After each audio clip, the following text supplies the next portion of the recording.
Buonasera a tutti, benvenuti a questa puntata di UFOcast, la numero 52. Siamo agli sgoccioli con la nostra stagione 2012 e prima della nostra consueta pausa estiva. Manca ancora una manciata di puntate e insomma cercheremo di concludere in maniera sempre interessante con quegli argomenti che insomma ci sono rimasti un po' ancora da trattare. Non anticipiamo niente come nel nostro solito, però alcune richieste che ci sono state fatte qualche tempo fa verranno esaudite, altre magari non sarà possibile. Comunque avremo anche una nuova stagione e tra questa stagione e la prossima abbiamo pensato di organizzare questo raduno, insomma una specie di occasione per incontrarci un po' tutti noi, tutti i nostri affezionati ascoltatori, gli amici e le persone che hanno partecipato anche attivamente, che sono stati ospiti nella nostra radio, se naturalmente tempo permettendo e condizioni ci potremo trovare tutti quanti un weekend. E stavamo appunto vedendo di organizzare la fattibilità di questa cosa. Per ora sembra che siate abbastanza interessati. Entro la fine di maggio magari comunicheremo anche le modalità e il periodo preciso, che per adesso ci sembra di poter individuare verso la metà di luglio. Tra l'altro un fatto curioso è che abbiamo detto più volte che ci siamo trovati sia la stagione scorsa, la primavera scorsa, sia questa, ci siamo trovati diverse volte a trasmettere di venerdì il giorno 13 e abbiamo un po' scherzato anche su questa cosa. Guardando verso la metà di luglio ci siamo accorti che il weekend di mezzo di luglio, guarda caso, proprio venerdì 13, sabato 14 e domenica 15, quindi potrebbe essere un segno che ci toccherà farlo proprio in luglio a questo punto. E comunque sarà un'occasione per vederci in persona. Alcune persone hanno anche proposto qualche attività da poter fare tutti insieme, ma comunque ne parleremo ancora prima della fine della puntata. La puntata scorsa non abbiamo potuto andare in onda con il nostro ospite per qualche problema logistico, comunque di poco conto, tutto si è risolto per il meglio ed eccoci qui di nuovo con questo ospite a ripetere la puntata che non è stato possibile fare la volta scorsa.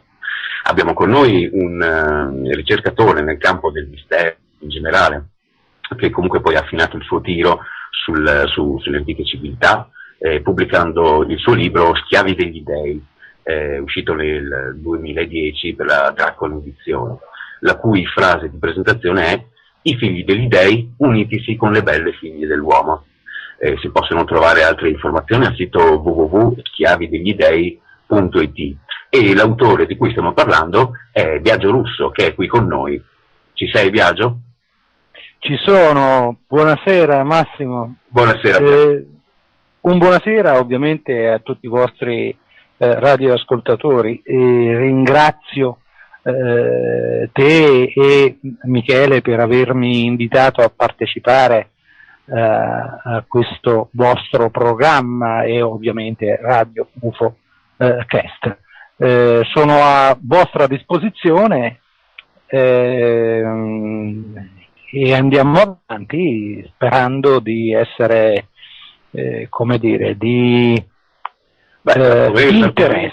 l'argomento è uno di quelli che interessano i nostri ascoltatori e ci piace sempre sentire opinioni anche diverse sull'argomento, perché non è un argomento facile.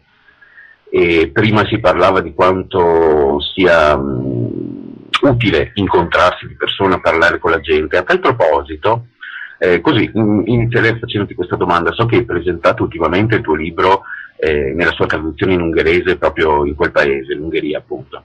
E com'è stata la reazione del pubblico? Hai incontrato delle persone che hanno chiesto qualcosa? C'è una buona distribuzione come da noi di opere come questa?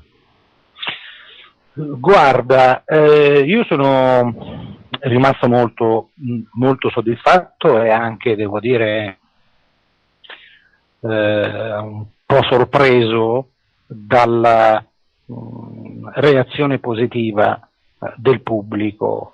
Io sono stato a Budapest in occasione del Festival internazionale del libro e all'interno di questo festival ovviamente era la casa editrice ungherese che ha acquistato i diritti dalla Dracon Edizioni per la pubblicazione in Ungheria. all'interno della conferenza stampa che la Kossuth avrebbe fatto per presentare la sua produzione primaverile, in particolare la produzione di testi di scrittori stranieri, eravamo ospiti io e un norvegese, e dal momento che comunque il tempo sarebbe stato in gran parte a disposizione e appannaggio della casa editrice, eravamo d'accordo che io avessi 5 minuti a disposizione per così illustrare brevemente il contenuto del libro. E devo dire, e adesso capirete, che sono rimasto, ecco perché sono rimasto molto soddisfatto, perché dopo la prima parte che è stata dedicata all'autore norvegese, chiedo scusa, non mi ricordo il suo cognome. Poi sono anche difficili da pronunciare.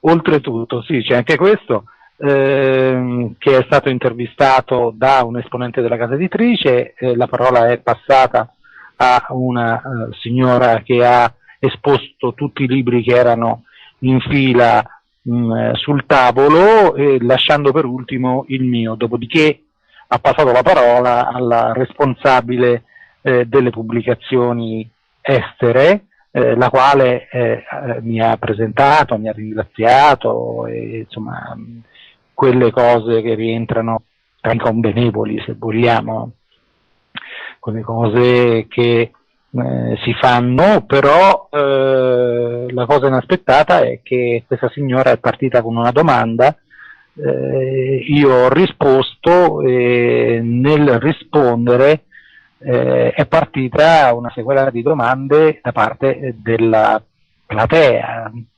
C'erano forse 80 persone a questa conferenza stampa, ovviamente io avevo l'interprete perché non conosco l'ungherese, e i 5 minuti che erano stati programmati a disposizione sono diventati 30 minuti, con, devo dire, grande soddisfazione per la casa editrice, perché ha riscontrato subito questo interesse da parte del pubblico.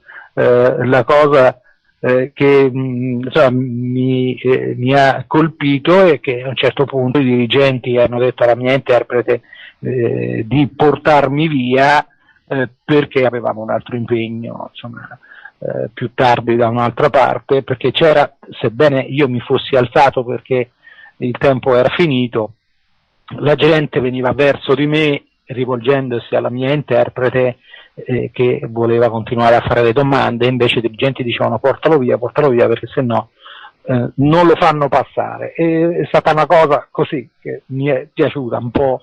Soddisfazione. Ma il libro era già stato distribuito o lo stavate presentando in quell'occasione? No, guarda, il libro è uscito qualche giorno prima di Pasqua in tutta l'Ungheria. Consideriamo, e questa è una cosa che io ho saputo lì, che la Kossuth è, mi diceva l'interprete, una pari Mondadori dell'Italia, quindi è una grande casa editrice con una grande organizzazione, tant'è che io ho conosciuto il direttore generale, il vice direttore, che tra l'altro è una donna, la responsabile del marketing, la responsabile dei diritti stranieri, insomma una organizzazione editoriale di un certo peso, ed infatti un amico che si trovava in Ungheria prima di Pasqua mi ha mandato delle foto che ha scattato all'interno di una libreria a Budapest, dove lui sapeva ovviamente di questa cosa,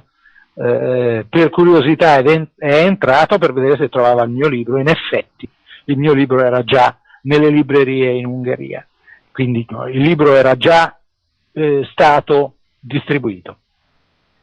Veniamo al libro. Il titolo, già Schiavi degli Dei, ci fa capire che è un libro che ha a che vedere con la Genesi, un argomento quanto mai complesso da conoscere per la mancanza di fonti certe che abbiamo su questo evento. Come si arriva, Biagio, a formulare un'ipotesi partendo da pochi elementi a disposizione e soprattutto non potendo fare indagini dirette cioè per la distanza in termini di tempo in cui i fatti si svolgono.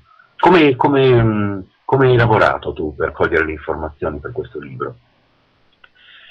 Guarda Massimo, io ho iniziato, come hai già accennato tu in apertura, ad avvicinarmi all'argomento del mistero da ragazzino. Avevo 12 anni e mezzo, 13. Il primo libro che ho letto era Non è terrestre di Peter Colosimo, avevo 14 anni.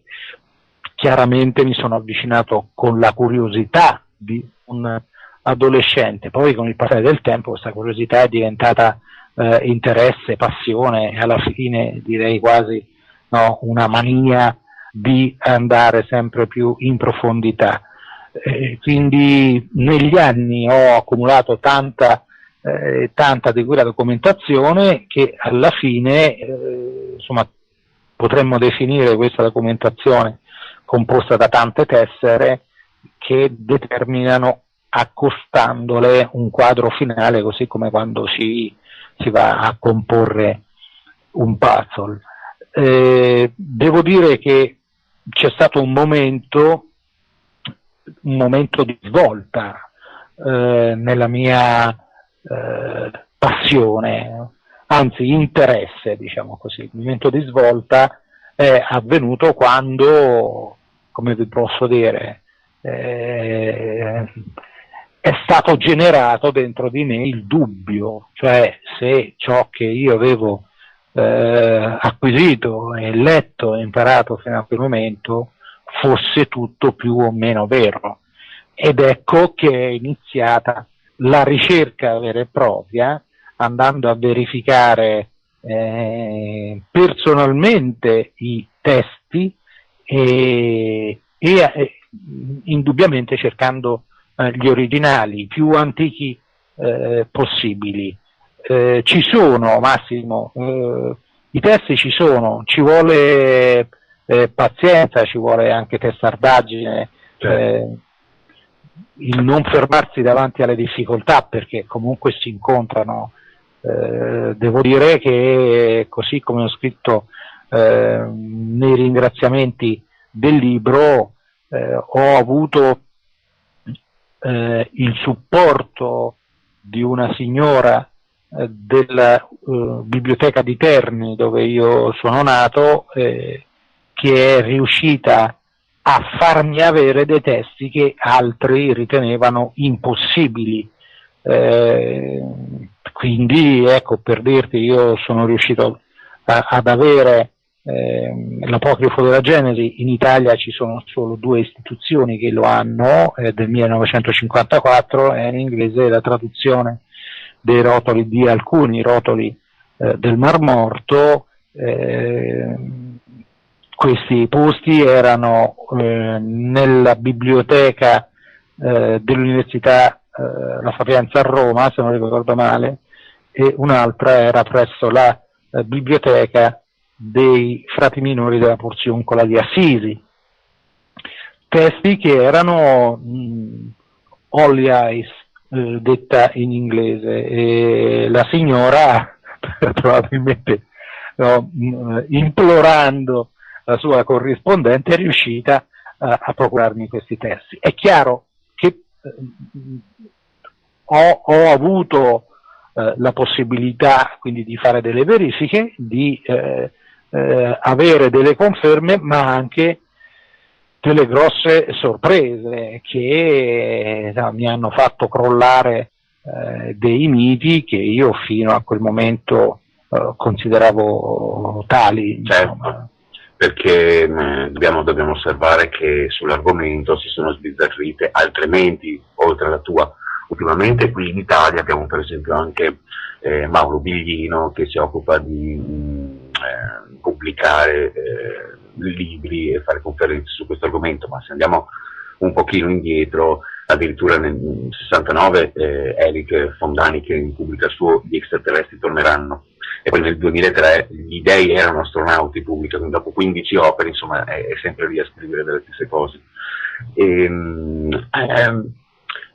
ognuno però, ogni ricercatore ha una visione un po' personale, ognuno si fa una sua idea, ognuno magari ha dei dati diversi da esporre. Abbiamo parlato ieri un pochettino di quel che ha divulgato per esempio Zaccaria Sitchin nel tempo per quanto riguarda questo tipo di ricerche, soprattutto sulla figura degli Anunnaki. Tu so che hai una tua idea per quanto riguarda la traduzione del termine, ce ne vuoi parlare così in maniera generale? Beh, certamente.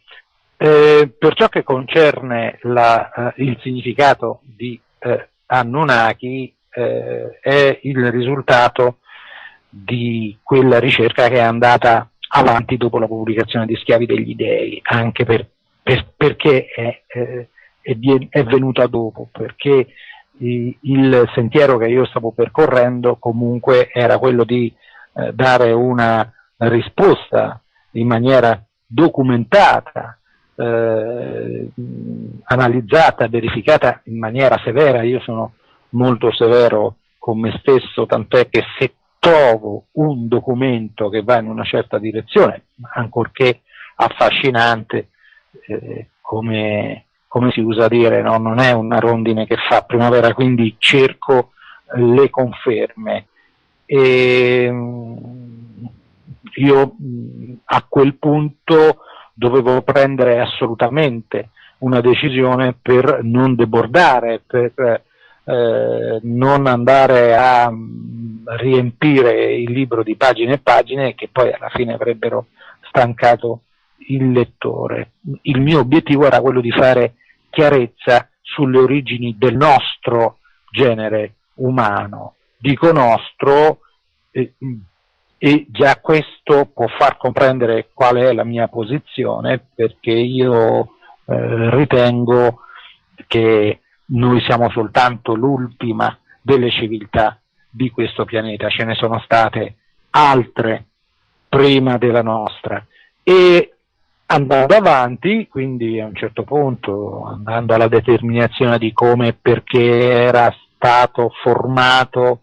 l'Homo sapiens, anche io non sia certamente né il primo né l'ultimo a toccare questo argomento,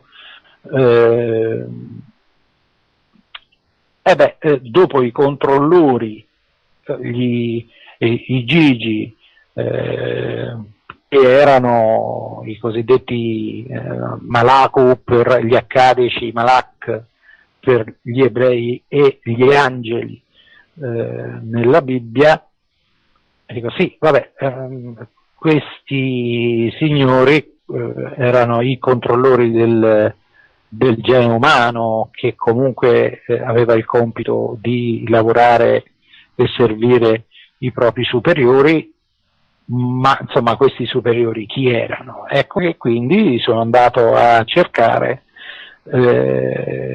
in profondità che cosa, anzi chi c'era dietro al termine Anunnaki. Noi sappiamo, che è opinione diffusa da anni, che Anunnaki significa coloro che dal cielo scesero sulla terra, così come ha detto e ha scritto Sitchin. Però io da quel momento che mi sono sempre, da quel momento in cui è nata dentro di me l'esigenza di mettere in discussione, di verificare, a un certo punto sono andato a prima di tutto a capire se il termine fosse Anunnaki o Annunaki, perché c'è chi lo scrive in una maniera e lo scrive nell'altra.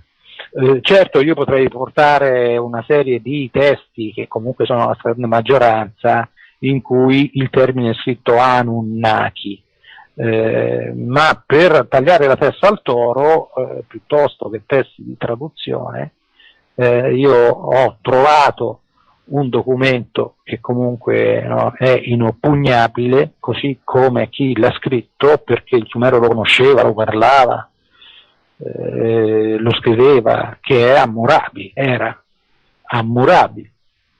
Nella famosa stele del codice di Hammurabi Noi nel prologo, nel secondo rigo, troviamo 4 segni che traslitterati sono a, nun, na, chi. Ecco quindi che il problema è risolto. E il termine si scrive Anunnaki, quindi con una N all'inizio e 2 a seguire. A questo punto, forte della conoscenza di quel principio che i Sumeri adottavano quando coniavano un nuovo termine, ovvero che tra il segno disegnato e ciò a cui esso si riferiva c'era una stretta relazione. Faccio un esempio: se volevano indicare una mela, disegnavano una mela, esempio un po' banale, però giusto per rendere l'idea. Sapendo questo, allora noi potevamo a quel punto sapere che cosa quindi significava Anunnaki. Bene, io ho utilizzato 4 testi che potremmo definire dizionari, anche se sulla copertina non c'è scritto dizionario o vocabolario sumero, perché troviamo a volte lista dei segni piuttosto che studio sulla scrittura cuneiforme, eccetera. 4 dizionari che sono stati pubblicati in un range temporale che va dal 1890 fino al 1947. L'ultimo, quello del 1947, mi è stato procurato, e ripeto, procurato dal Museo del Vicino Oriente Antico di Berlino, che mi è stato molto vicino, devo dire, non solo loro, ma tante altre istituzioni, che mi ha indicato dove trovare ciò che io avevo visto in una loro bacheca nella sezione dei Sumeri nel museo in Germania. E tutti e 4 i dizionari mi danno per A, Nun, Na, Chi lo stesso significato.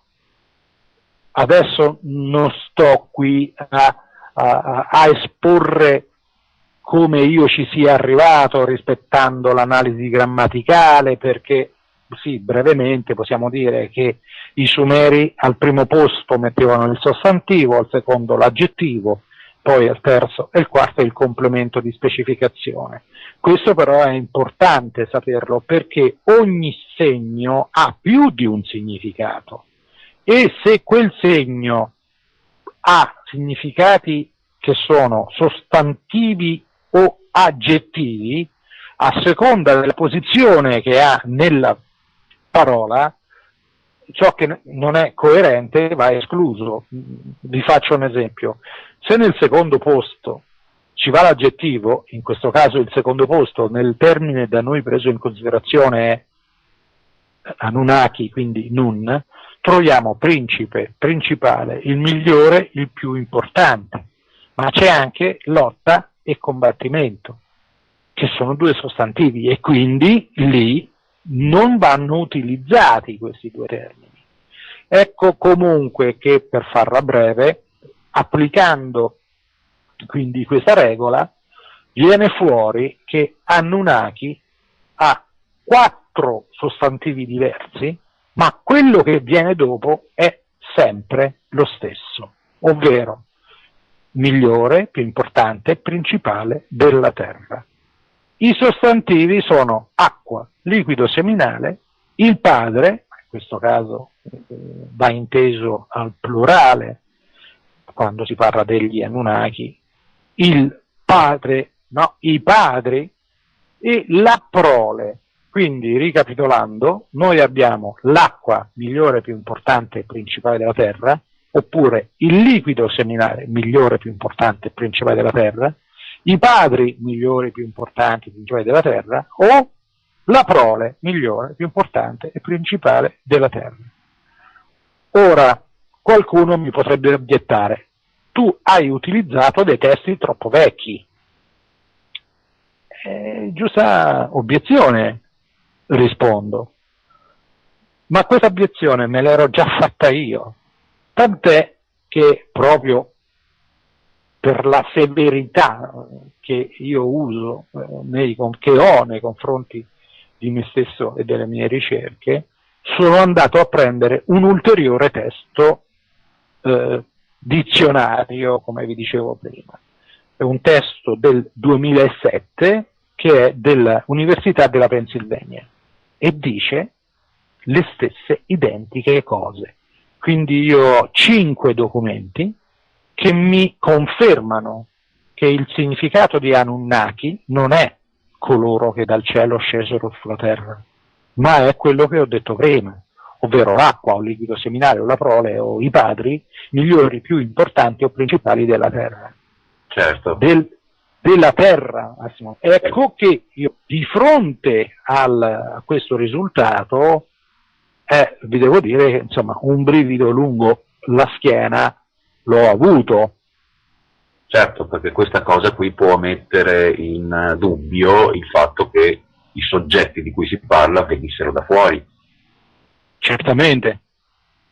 Quindi potrebbero essere stati più terrestri dei terrestri. E infatti da questo lavoro, che è un lavoro di coerenza, insomma, molto scrupoloso, mi ricollego a una cosa che hai detto prima, dove ci parlavi di diverse civiltà riferito al passato dell'umanità. E quindi qui ci troviamo a farci una domanda che magari a te risulterà banale, però per molti forse non lo è, e cioè si è pensato che monumenti del passato, comunque tutte quelle testimonianze che ci parlano di un tempo in cui sembrava che si potessero realizzare delle cose con una tecnologia che oggi ci è oscura, che tutte quelle realizzazioni appartenessero probabilmente a un'opera aliena, chiamiamola, no? Mentre esiste un'altra corrente di pensiero che si rifà più a quell'idea dell'Atlantide o delle Atlantidi, comunque quelle che hai espresso tu, di diverse civiltà umane che possono aver avuto una grandissima fetta culturale e tecnologica e poi essersi avviluppate in se stesse, comunque distrutte, e oggi ci troveremo appunto questi resti. Tu come la vedi da questo punto di vista? Se veramente la Terra è stata colonizzata o se in qualche maniera fosse già abitata da esseri, diciamo, diversi, comunque qualcosa di diverso dall'umanità attuale. Quali sono stati gli scopi della schiavitù umana, se lo vogliamo chiamare, prendendo a prestito un termine così nel tuo libro? Sì, ha la sua idea ben precisa, ce l'espone e credo che tutti la conosceranno. Tu la sì. Ma guarda, io sono stato un fan di Sitchin, ho letto quasi tutti i libri, poi devo dire, per onestà intellettuale, quando facendo le verifiche e gli approfondimenti ho scoperto che diverse cose che lui ha tradotto non corrispondevano alla realtà, la mia, come dicevo all'inizio, la mia affezione è caduta. Certo. È caduta a picco. Durante il nostro dialogo preliminare parlavamo dell'effetto trippa, quella cosa che molti ricercatori utilizzano per stiracchiare i dati e farli adattare alla teoria invece che viceversa. Pensi che sì, ci abbia fatto un pochino, abbia usato un po' questo procedimento? Ma guarda, io dico che diciamo, ecco, formulo la frase in un'altra maniera. Non ti stavo suggerendo di parlare male di Sitchin, ma no. Poverino, assolutamente. Che non c'è. Poi, no, ma poi voglio dire, io sono qui per parlare delle cose mie. No, ma è stato soggetto di parecchie critiche al riguardo. La tua non sarebbe neanche l'ultima, ma addirittura uno dei suoi allievi prediletti ha scritto diverse cose che confutavano quello che lui diceva, per cui insomma, diciamo, non è la Bibbia, ecco. No, a parte Massimo, a parte che pure la Bibbia, no, ci sarebbe da discutere molto. Appunto, era molto ironico in effetti. No, io ho tutto rispetto nei confronti di quest'uomo che sicuramente ha avuto un grande merito, quello di aver divulgato quelle teorie alternative che tutti più o meno conosciamo, come hai detto tu, divulgato ampiamente, non tradotto, Massimo, perché le traduzioni risalgono a diversi anni prima di quelle che ha fatto Sitchin, di quelle che lui scrivesse nei suoi libri, perché viene conosciuto come traduttore, vero? Ma sì, certamente viene indicato come tale. Io no, personalmente, anzi approfitto per fare una precisazione. A me mi definiscono ultimamente, appare scritto da diversi critici, come un sumerologo, bontà loro. Io sono un ricercatore, probabilmente perché siccome negli ultimi 10 anni mi sono dedicato in maniera così quasi maniacale allo studio della civiltà sumera e del Sumero, ecco che mi si attribuisce questa funzione, però no, mi reputo un ricercatore. Certo che un po' di Sumero l'ho studiato, ma per quello che mi bastava per arrivare a fare determinate verifiche. Ecco, il fatto che Sitchin sia definito un traduttore, ma insomma, io non voglio entrare nel merito. Posso dire però, perché questo serve per, come si dice, dare a Cesare quel che è di Cesare, che le traduzioni che ha fatto lui le avevano fatte molto prima di lui i più grossi esponenti accademici della fisiologia, perché all'inizio, quando fu scoperta la scrittura cuneiforme, si parlava di assiriologia, successivamente si è arrivati alla determinazione che non era solo scrittura assiro-babilonese, ma era un'altra cosa, che era scrittura sumera. Io voglio soltanto dire chiaramente che i predecessori di Sitchin purtroppo per loro non hanno avuto la stessa la stessa fortuna, anzi il povero Kramer, se ultimamente non fosse stato aiutato da Jean Bottero, assiriologo francese, che gli dava una mano nella scrittura, nella pubblicazione in Francia di testi che negli Stati Uniti non avevano avuto un granché successo, insomma se la passava un po' male economicamente parlando. È chiaro che poi mi dicono diverse cose che ha scritto Sitchin coincidono in larga parte, no, con tutto quello che avevano tradotto gli altri, ma perdonatemi, mi sembra però, no, come dire, una risposta che lascia il tempo che trova, perché per forza le traduzizioni corrispondono, sono le stesse, poi guarda caso laddove però Sitchin si è mosso su traduzioni che ha fatto lui, vai a fare le verifiche e queste non tornano. Ora, perché lui l'abbia fatto, non lo so, non gliel'hanno permesso. Hai un'ipotesi sul motivo per cui lui non l'abbia fatto? Ma non ho una ipotesi, Massimo, io ho più ipotesi. Qualcuno ha voluto dire che Sitchin, essendo vicino un po' all'ambiente dell'ebraismo in generale, in qualche modo abbia voluto adattare le cose per non scontentare i suoi amici, da quel punto di vista lì. Io aggiungo sì che a questa ipotesi, che è pur sempre valida, che non gli abbiano permesso di dire tutto, oppure che lui abbia voluto come hai detto te, effetto trippa?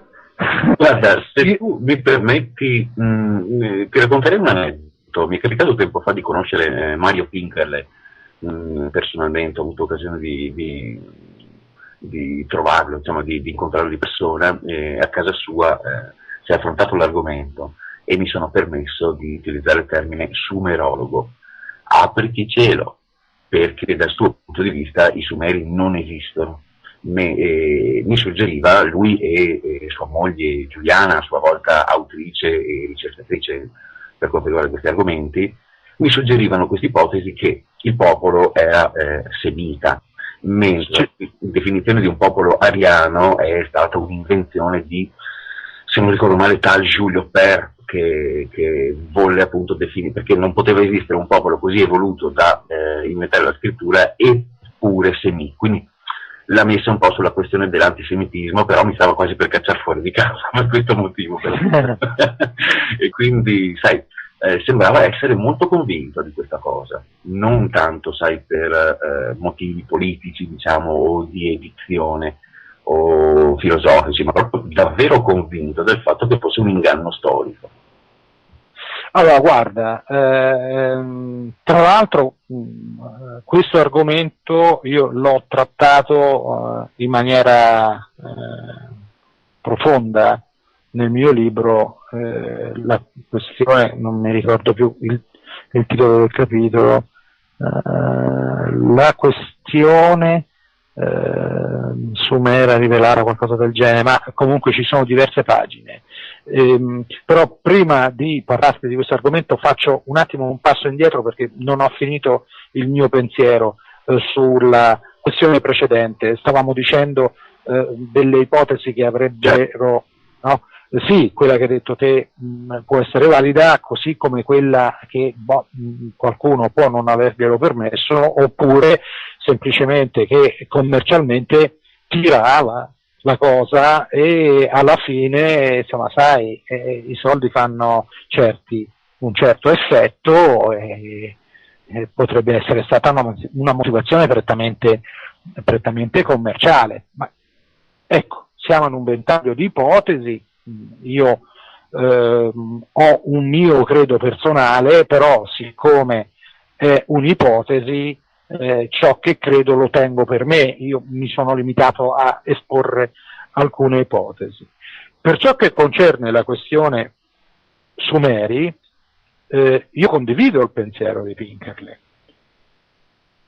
e aggiungo che la questione delle origini di questo popolo misterioso fu già affrontata nel 1931, nel 1931 da Arno Pobel, assiriologo di fama internazionale, maestro di Samuel Noah Kramer, il quale giunse alla conclusione che i Sumeri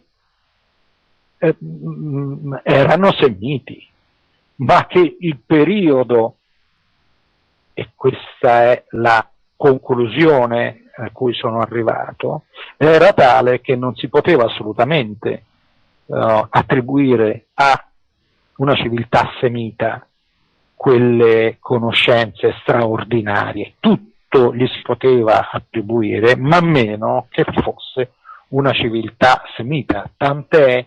È un punto cruciale questo, se vuoi ci ritorneremo dopo. Sì, ma in effetti il punto è abbastanza evidente. Nella Bibbia non si parla mai dei Sumeri, possibile, si parla degli Ittiti, si parla degli Assiri, si parla di una serie di popolazioni e non si citano mai i Sumeri. Beh, è strano, no, questo? E questa fu la scintilla che portò poi Arno Pobel a fare un'indagine che è molto bella, che io ho riportato nel mio libro, dando lustro e luce a questi grandi padri dell'assiriologia, che hanno scritto delle cose, Massimo, che sono straordinarie, bellissime e devo dire anche inquietanti. Se pensi di poter consigliare qualche libro ai nostri ascoltatori, vai tranquillo. Ma io se consiglio un libro purtroppo sono tutti fuori catalogo, perché voglio dire, sono testi sì che si trovano pure andando in biblioteca, ma nella biblioteca comunale o provinciale che offra il servizio interbibliotecario, che è ciò che permette quindi all'utente di poter sfruttare il canale delle relazioni reciproche tra le biblioteche di tutta Italia, cioè la biblioteca provinciale Gabriele D'Annunzio di Pescara riceve molte richieste da parte di altre biblioteche nazionali circa i testi di Gabriele D'Annunzio, e è chiaro, no, in un rapporto di reciprocità poi la biblioteca di Pescara riesce ad ottenere altri testi da altre biblioteche. Ecco, questo è il servizio di prestito bibliotecario. Quindi guardate, non basta sicuramente internet, ma nemmeno solo andando in libreria si riesce ad arrivare, insomma, a fare una ricerca con nel vero senso della parola, insomma.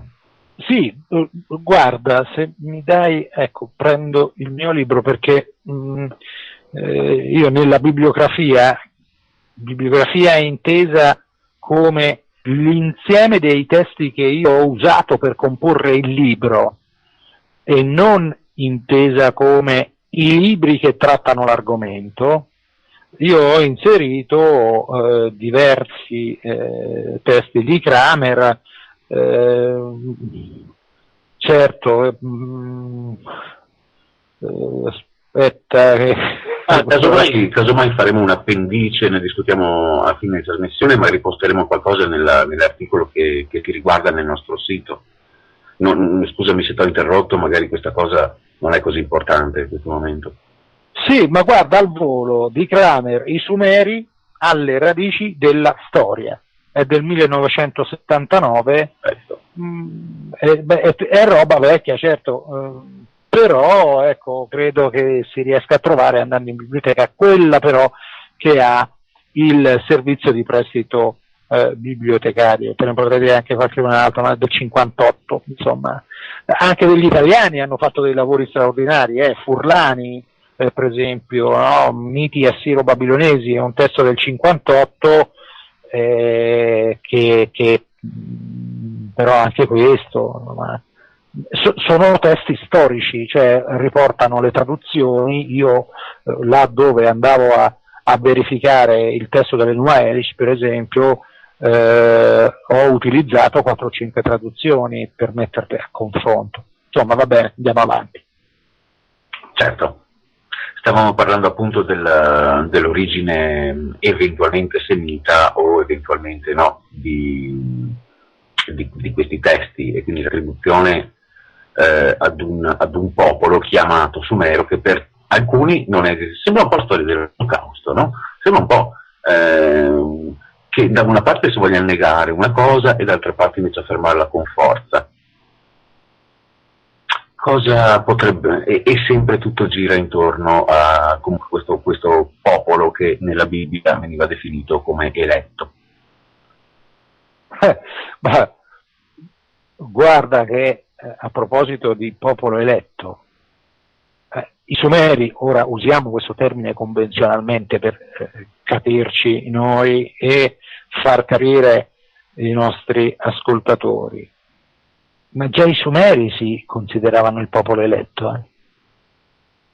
Ma guarda, quindi guarda un po', no? Viene da lontano questa ma in cosa poteva consistere questa elezione?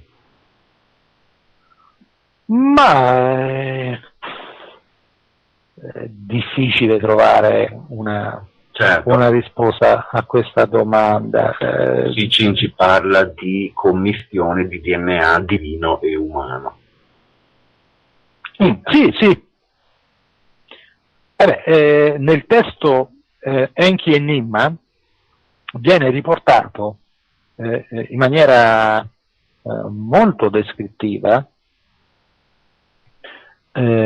il processo di modifica di un essere già esistente.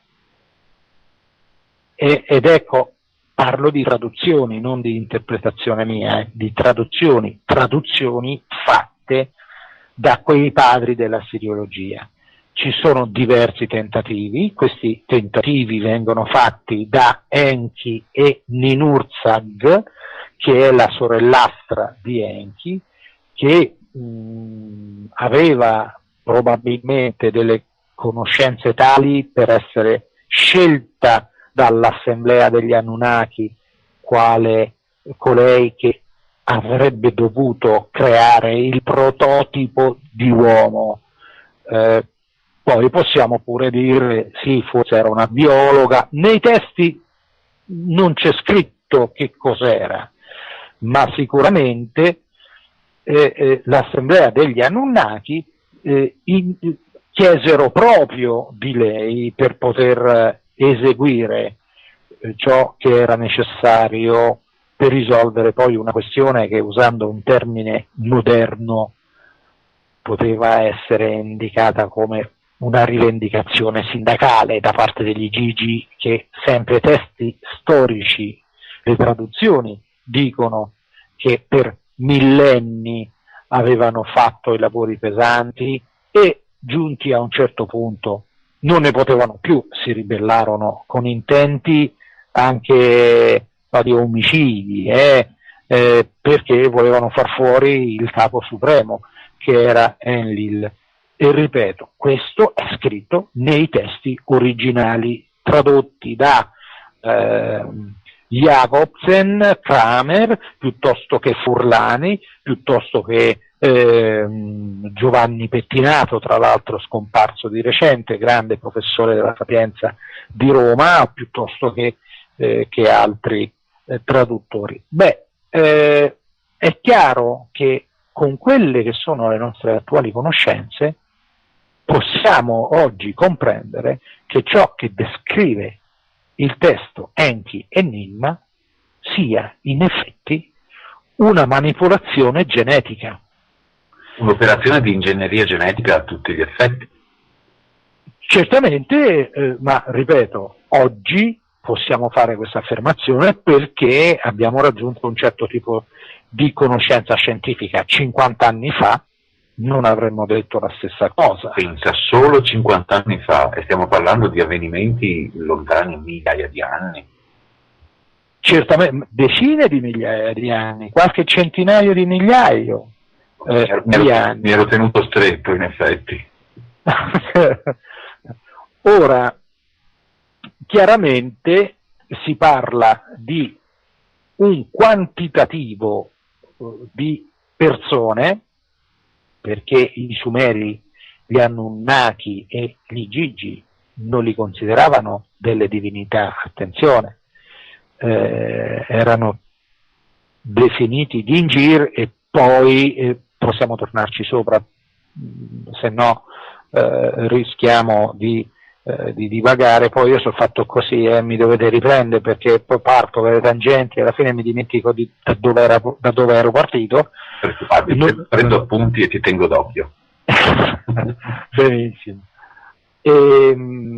Stavo dicendo che i Sumeri ci raccontano nei testi che costoro, che sicuramente erano venerati per il loro elevatissimo grado di conoscenze tecnico-scientifiche, erano di 300 gli Uni Anunnaki e 300 gli Igigi.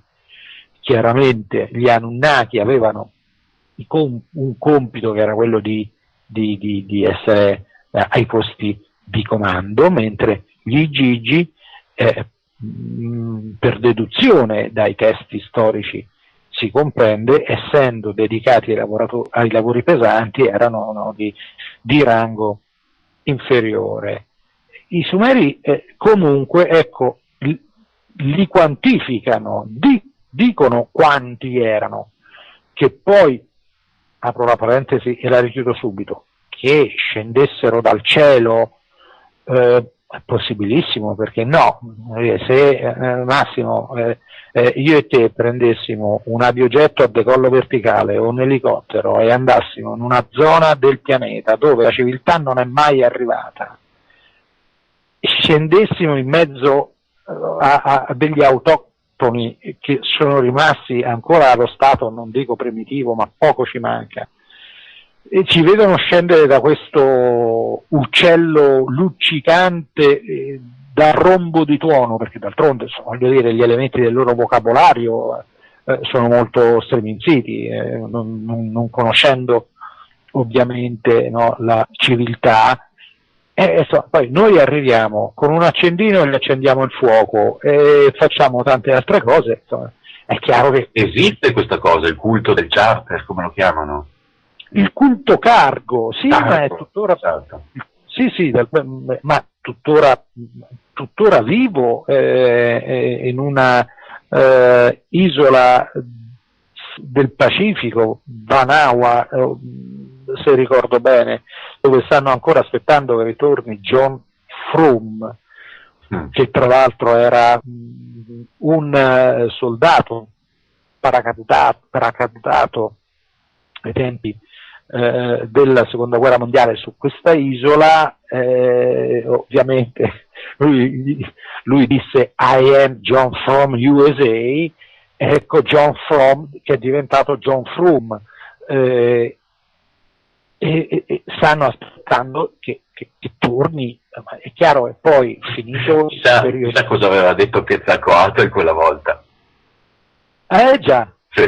Chissà.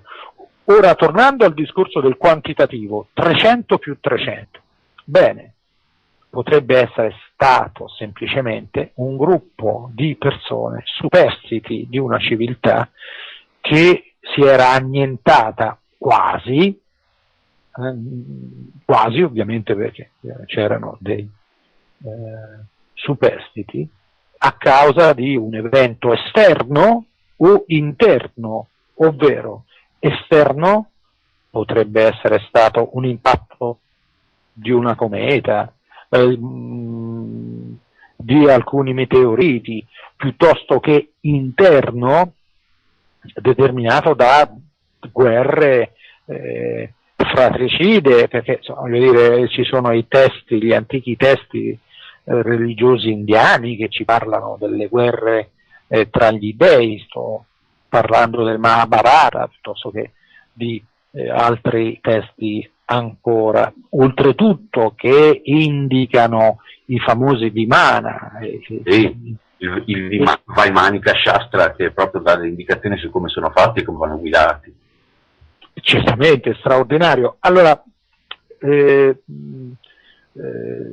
ecco che potrebbe essere chiaramente indicato il, chiamiamolo così, popolo Anunnaki in coloro che facevano parte di una civiltà precedente, mitologica Atlantide, Lemuria, non lo so, ma addirittura potrebbe essere anche una civiltà ancora più antica, di cui noi abbiamo perso totalmente le tracce. Cioè, pronto? Ci siamo, sì, come una specie di matriosca della storia, insomma.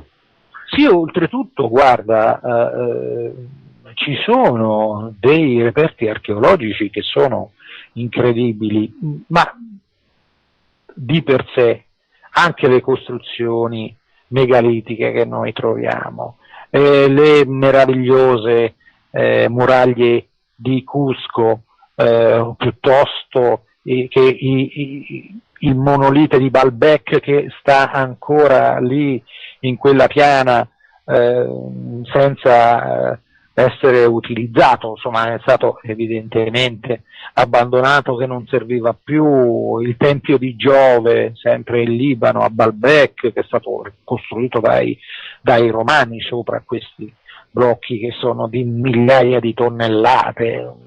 Vedi, io ho una convinzione, perché noi tutti abbiamo una grossa area di miglioramento che è l'autostima.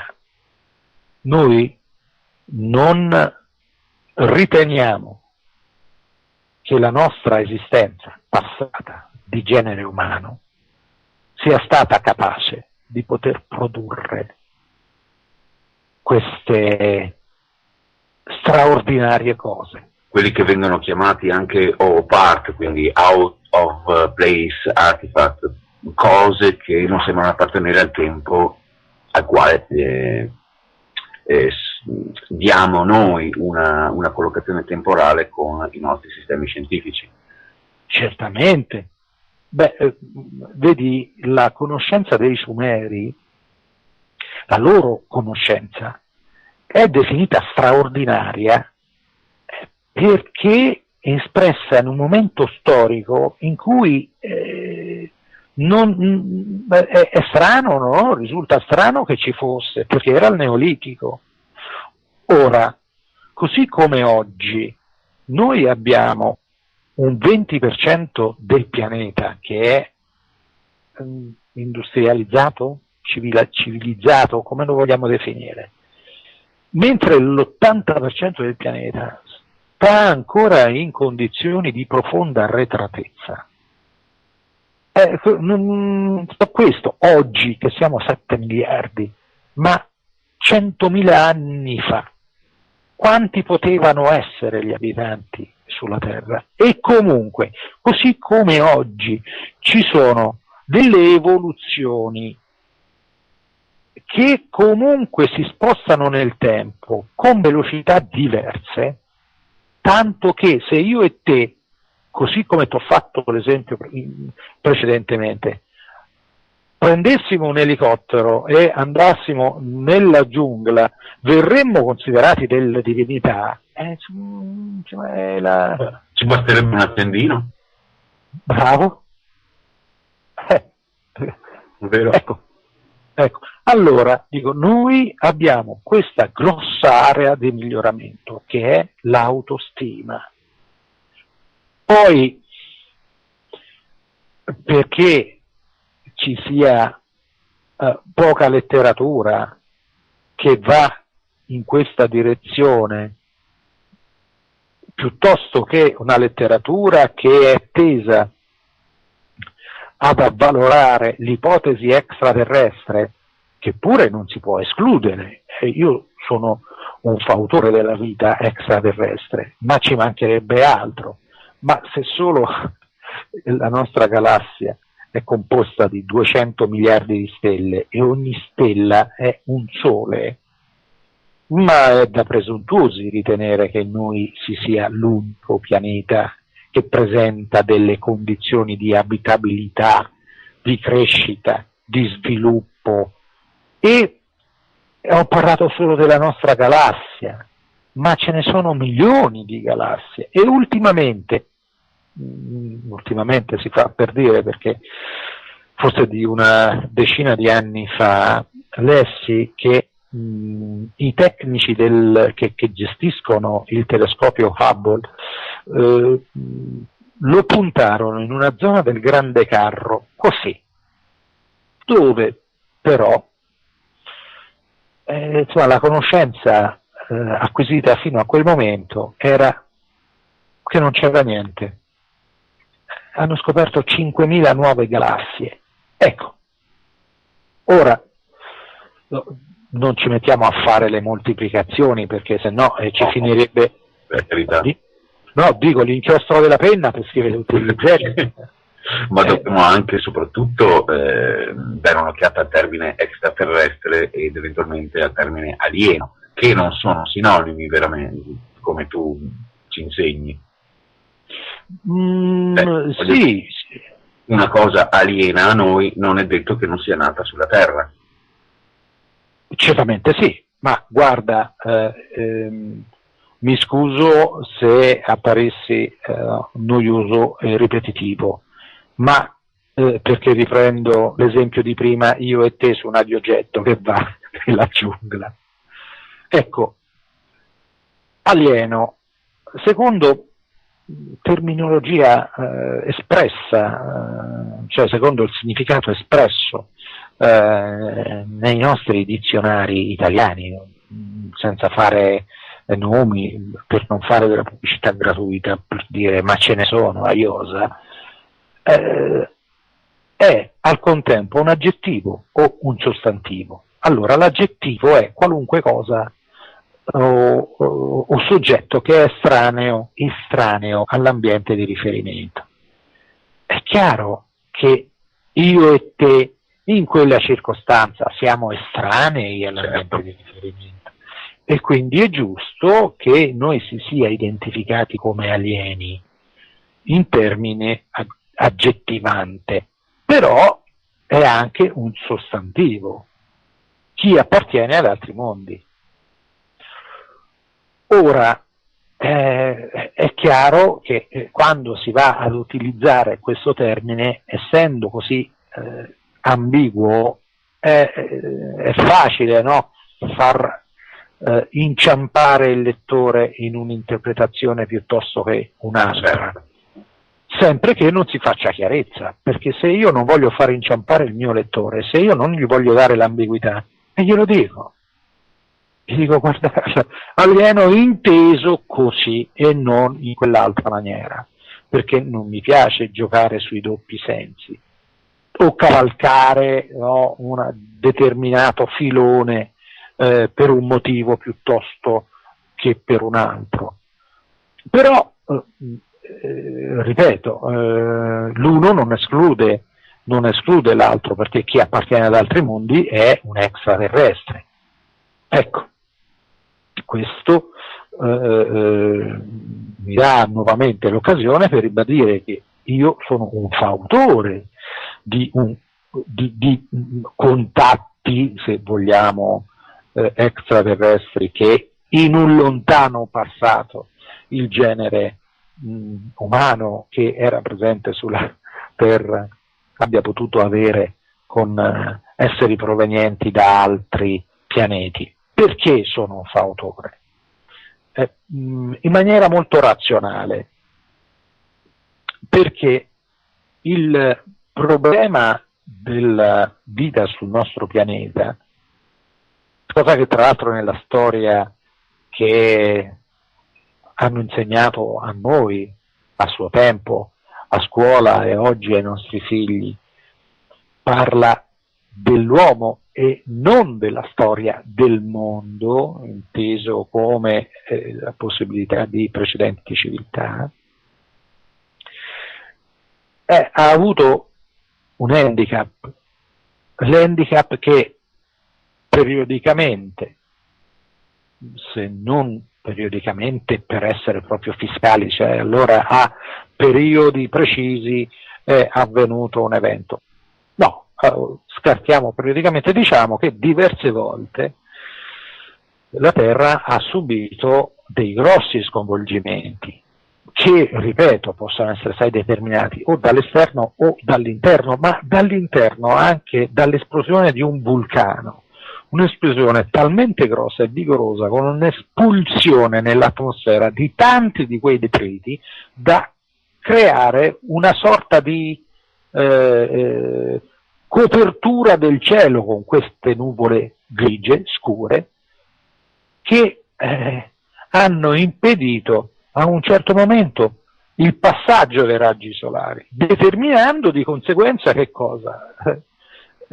L'avvento di nuova era glaciale, la fine di una serie di esseri viventi, le piante, insomma la clorofilla non si produceva più, perché noi sappiamo che comunque è un fenomeno che avviene grazie ai raggi del sole, no? La cosiddetta fotosintesi clorofilliana, e quindi è abbastanza semplice giungere alla conseguenza che in quella maniera chi c'era sulla Terra, tutto ciò che era vivente, ha subito un drastico taglio. Sarebbe stato anche un processo molto rapido. Sicuramente, e questo, vedi, ci spiegherebbe pure come mai ci sono quelle testimonianze dei mammut trovati in Siberia che avevano, congelati ovviamente, che avevano nello stomaco ancora della roba che non avevano digerito. Quindi la teoria della lenta glaciazione scricchiola proprio come il ghiaccio di cui è composta. Questa bella immagine mentale mi piace, sì. Ecco, mi è venuta così. Sì, infatti si tende a pensare a un evento che sia successo nel tempo molto lento, che abbia però anche per esempio l'evoluzione stessa darwiniana ci presenta dei tempi lunghi, mentre ne abbiamo parlato anche in trasmissioni scorse. L'ipotesi di un qualcosa di repentino che abbia totalmente sconvolto la faccia della Terra è più affidabile come ipotesi, anche se meno rassicurante. Forse è quello il problema. Sì, perché chiaramente se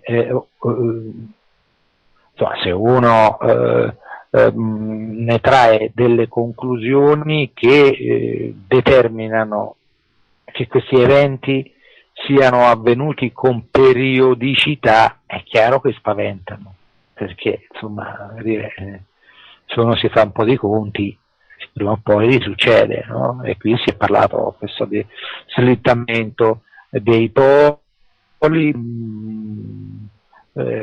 inversione di campi magnetici, meteoriti, se ne è parlato, si è detto di tutte, sono miscelate poi diverse teorie, da quella squisitamente precessionale alle cosiddette profezie dei Maya, all'Apocalisse cristiana, insomma potrebbero parlare della stessa cosa, ma potrebbero anche essere eventi diversi che vengono accomunati, non sei d'accordo? Certamente sì, anche perché noi conosciamo solo un evento, che è quello del diluvio, che risulta essere accaduto non solo in Mesopotamia, quindi non ha interessato solo Noè, ma io ne ho contati 61-62 di racconti del diluvio di varia origine. Devo dire una cosa che mi ha colpito e che devo ancora approfondire, che c'è un racconto del diluvio cinese dove il personaggio non è un uomo, non è il Noè cinese, ma è una donna, per esempio. È una cosa che merita sicuramente di essere approfondita. Ora, il fatto che ci siano quindi questi racconti che provengono dalle parti più disparate del globo, è chiaro che ci stanno ad indicare un fenomeno catastrofico che ha colpito il globo. Non, ecco la domanda, ma come facevano a sapere i Maya, Quiché, gli Aztechi o chi per loro no, anzi diciamo i Maya Quiché, perché quello che sto per dire è tratto dal Popol Vuh, che a parte vabbè che è stato scritto nel 1700 d.C., ma ha origini molto più antiche, tradizioni orali che si tramandavano di generazione in generazione, ma quando poi insomma gli indiani Quiché videro minare la loro esistenza perché gli spagnoli li stavano trucidando, è chiaro che pensarono di lasciare qualche cosa ai posteri. Noi ci si domanda come facevano a saperlo, visto che stavano da quell'altra parte del globo, rispetto alla fonte primaria, quella più conosciuta, che è il diluvio raccontato nella Bibbia.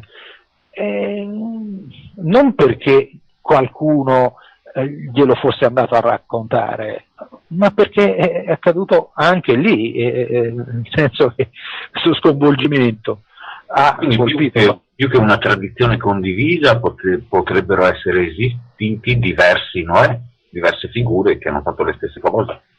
Certamente. Guarda, ci sono tra l'altro alcuni passi molto belli del Timeo di Platone, dove ovviamente la cosa è messa in discussione, si dice che sia una favola scritta da Platone, ma insomma ci sono scritte delle cose che, voglio dire, ora prendiamole per così come sono, no? In maniera asettica. Il Timeo e il Crizia, noi sappiamo che comunque derivano da Solone, cioè in pratica sarebbe stato il nonno di Timeo, che le aveva acquisite da un sacerdote egizio antico tempo. Beh, c'è riportato comunque che il genere umano, adesso cerco di sintetizzare, ha subito più di una catastrofe, più di una, però i generi erano due, cioè o per causa dell'acqua o per causa del fuoco. Quando si trattava di cause cioè di eventi in cui la causa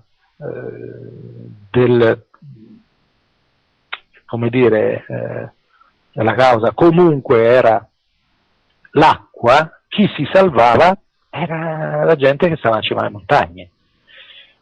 Al contrario, invece, quando la colpa era del fuoco, chi si salvava erano le popolazioni che erano vicine ai corsi d'acqua o al mare. Ecco. E poi ci sono anche altri testi che non me ne volete, ma che non espongo perché comunque faranno parte dei seminari che io porterò in giro in Italia a partire dalla fine di settembre. Sto ancora preparandoli, perché racconterò un sacco di cose che non sono state da me pubblicate nel libro, per quel motivo che dicevo prima, perché altrimenti insomma, si sarebbe appesantita la lettura.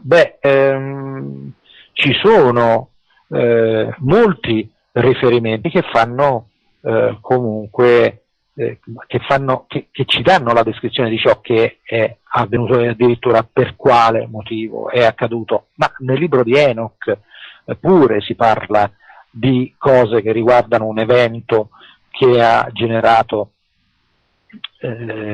un'estinzione di massa. Ecco quindi che il problema dell'esistenza del genere umano sul nostro pianeta è i continui stop and go. Quindi la civiltà raggiungeva una determinata conoscenza e poi, per effetto di questi eventi catastrofici, ripiombava, non dico a zero, ma insomma quasi a livello primitivo, perché immaginiamoci, no, un panorama dove non ci sono più città, i pochi superstiti riescono a campare perché giusto se si è salvato qualche animale da cui mungere un po' di latte o fare altro.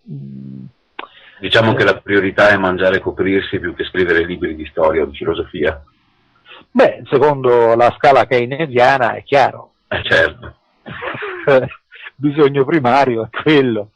È giusto, perché una volta che uno ha soddisfatto il bisogno primario passa al secondario, al terzo, al quarto. Nel giro di poche generazioni i racconti di com'era prima diventano leggenda. Esatto.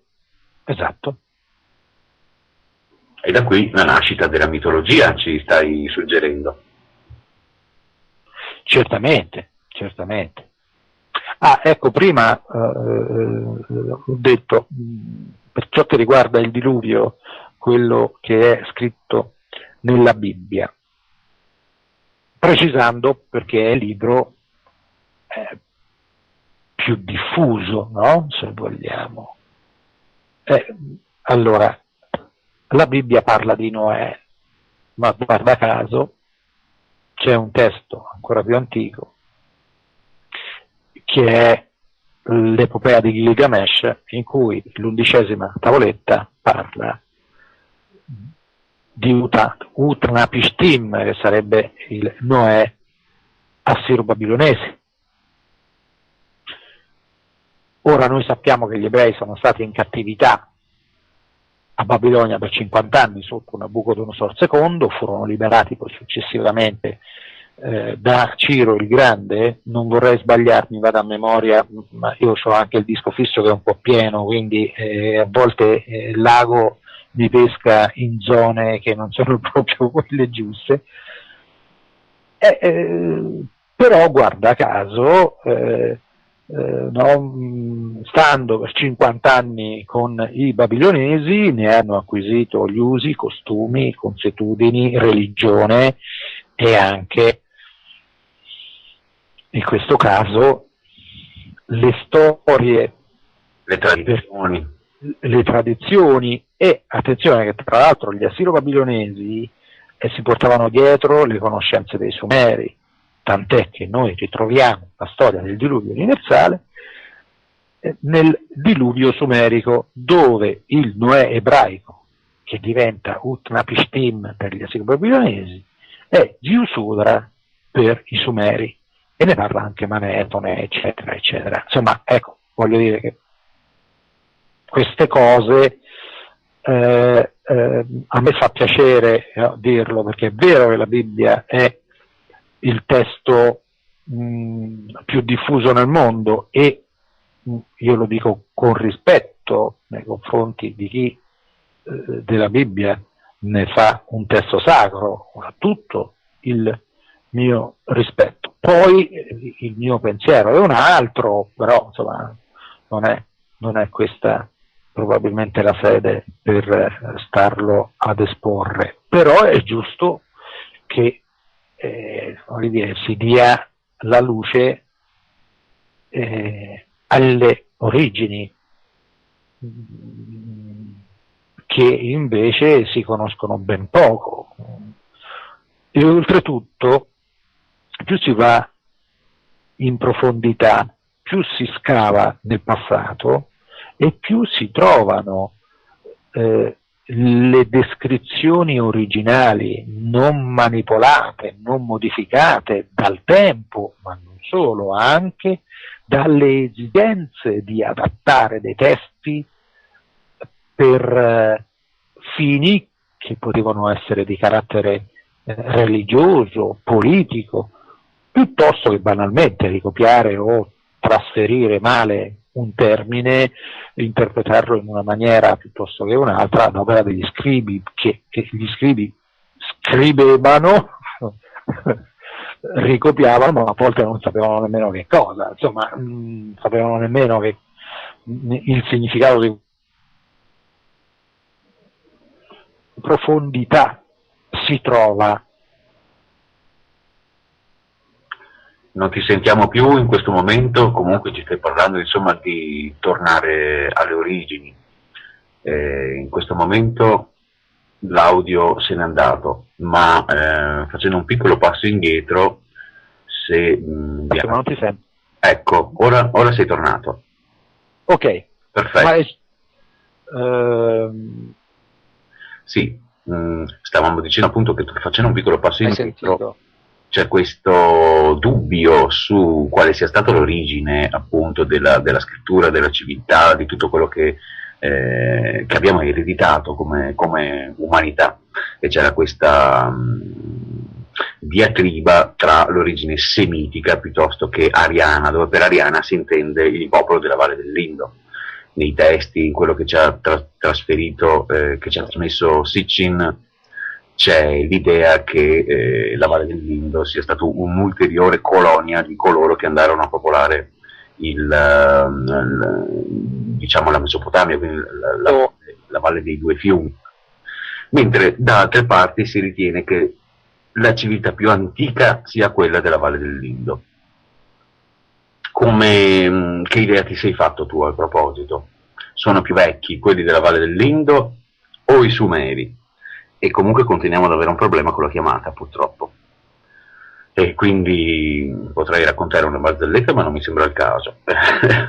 Vorrei solo specificare che quello di cui sto parlando è un punto abbastanza critico nello studio dell'origine, del popolo umano, del genere umano, anche perché finora noi abbiamo ospitato molto spesso Corrado Maranga, che ci parla appunto di questa origine indiana dell'umanità, che si scontra un po' con le teorie che vengono da chi invece si è occupato di studiare l'aspetto sumerico dell'origine dell'uomo. Noi sappiamo che i Sumeri sono stati un popolo che molto probabilmente hanno ereditato da coloro che vennero prima di loro, quanto gli egizi, parlando dello Zetepi del primo tempo, parlano di un'epoca in cui gli dei camminavano sulla terra. Quindi, bentornato Massimo. Bentornato a te, Biagio. Ho cercato di intrattenere i nostri ospiti in qualche modo, concentrandomi proprio sull'origine della scrittura, quindi anche della civiltà, di tutti quelli che sono i precetti per la vita civile, diciamo, no? E per capire qual è la tua posizione al riguardo dell'inizio della civiltà in terra babilonese, quindi nella valle dei due fiumi, del Tigri e dell'Eufrate, piuttosto che nella valle dell'Indo. Facevo notare agli ascoltatori che Sitchin suggerisce che la popolazione della Valle dell'Indo sia stata una colonia di coloro che vennero prima dei Sumeri, mentre per alcuni si tratta della vera origine, la culla della civiltà, quindi sarebbe stata una migrazione verso la Valle dei due fiumi. Tu come la vedi a proposito? Ecco, questo è un punto un po'... È abbastanza critico, in effetti. Sì, io ci sto studiando sopra, fa parte un po' delle ricerche che sto portando avanti. Preferisco non esprimermi, ma non perché voglio fare il prezioso, ma perché sempre per l'applicazione di quella severità durante le mie ricerche Pronto? Sì, no, dicevo che lo comprendiamo benissimo, quindi questo apre la porta a invitarti nuovamente, magari per la prossima stagione. Però sì, ci hanno chiesto in chat, il nostro ascoltatore che si firma Ex Nico, scrive testualmente: Noè dopo... no, scusa, no, era un'altra cosa quella da chiedere, per quanto riguarda i residui radioattivi che si trovano in determinate zone del mondo, per esempio Mohenjo-Daro, ma anche per esempio il Sinai presenta delle caratteristiche come se ci fosse stata una grandissima esplosione atomica. Questo aspetto delle guerre tra gli dei, hai qualche ipotesi al riguardo? Cosa face? Qual era lo scopo di questi personaggi che si contendevano il popolo umano alla fine, dopo probabilmente averlo creato per i loro scopi? Ma quali erano questi scopi secondo te? Un interesse puramente minerario, come ci dice Sitchin, o c'era qualcosa di più? Ma guarda, niente di nuovo sotto questo cielo. Gli interessi erano quelli di allora uguali a quelli di oggi. Certo, non posso confermare che gli interessi fossero minerari, perché la storia della ricerca dell'oro da parte degli Anunnaki per come dire, riparare l'atmosfera di Nibiru, eccetera eccetera, non trova riscontro su alcun testo ufficiale, e fino a prova contraria non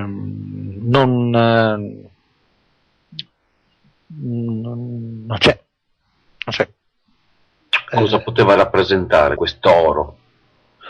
Ma che cosa poteva rappresentare? Siccome secondo me non c'è nessun secondo le mie attuali conoscenze, perché io non sono detentore della verità, ma sicuramente ho l'espositore di risultati di ricerche fatte in maniera molto approfondita e sempre e costantemente con l'ausilio di testi ufficiali, Non c'è scritto da nessuna parte che gli Anunnaki cercassero l'oro, e così come che gli Anunnaki provenissero da Nibiru, sul quale potremmo anche parlare, che voglio dire, del fatto dei 3600, insomma, però poi dopo divagherei. La domanda era che cosa li ha portati ad avere un conflitto fra sé, ma come al solito, no?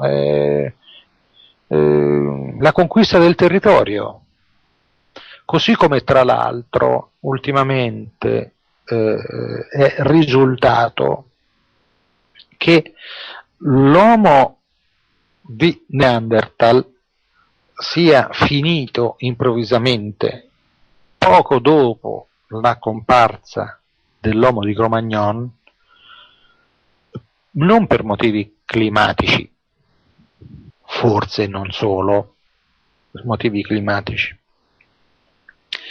ma sono stati ritrovati molti reperti archeologici che sono a sostegno della teoria che vennero sterminati dai Cro-Magnon per esigenze di conquista del territorio. E ancora oggi si va a conquistare, diciamo tra virgolette, o riconquistare l'Iraq con la scusa dell'esportazione della democrazia, quando poi, per amor di Dio, Saddam Hussein era un criminale, un dittatore, tutto quello che vogliamo, però lo scopo era quello di mettere le mani ancora di più sulla produzione petrolifera, che è oggi, no, un bene primario. Motivi di carattere geopolitico, così come ci sono oggi, e non ci dimentichiamo che più di una volta la nostra generazione ha rischiato il terzo conflitto mondiale. Non so se vi ricordate quando gli americani stavano per lanciare l'attacco alla Russia perché stava per mettere i missili a Cuba, ma l'abbiamo sfiorata tante volte anche noi, dici? Sì, certamente. Ora, se vogliamo, la seconda guerra mondiale perché è avvenuta? Che cosa c'era dietro? Molto probabilmente non soltanto il desiderio di conquistare un territorio vasto, di dominarlo, ma anche l'idea pazza di fare la pulizia etnica. Il popolo eletto in quel caso non era più il popolo ebraico, ma era il popolo germanico. Voglio dire, anche nel Kosovo, dall'altra parte del mare dove vivo io, perché io vivo sull'Adriatico, a Pescara, insomma, voglio dire, in Jugoslavia che cosa è avvenuto? È avvenuto, se non un genocidio etnico. Ma l'uomo ogni tanto dà di fuori di testa, ragazzi. Poi sì, dietro ai moventi religiosi ci sono sempre moventi economico-finanziari, insomma. L'uomo dà di testa. Possiamo dire che l'essere umano è altamente manipolabile? Ha voglia. Certamente sì. Ma così. Eh? Mettiamola giù così, perché se magari il singolo non si sogna di andare a fare la pulizia etica, se glielo mettono in testa nella maniera giusta, magari gli viene anche la voglia di farlo. Ma certamente il famoso quarto potere, che spesso veniva usato come titolo per i compiti in classe quando io facevo le scuole medie, sto quarto potere, oddio, ma chiaramente no, i nostri insegnanti ci stavano indirizzando in maniera molto saggia verso la conoscenza dei poteri forti.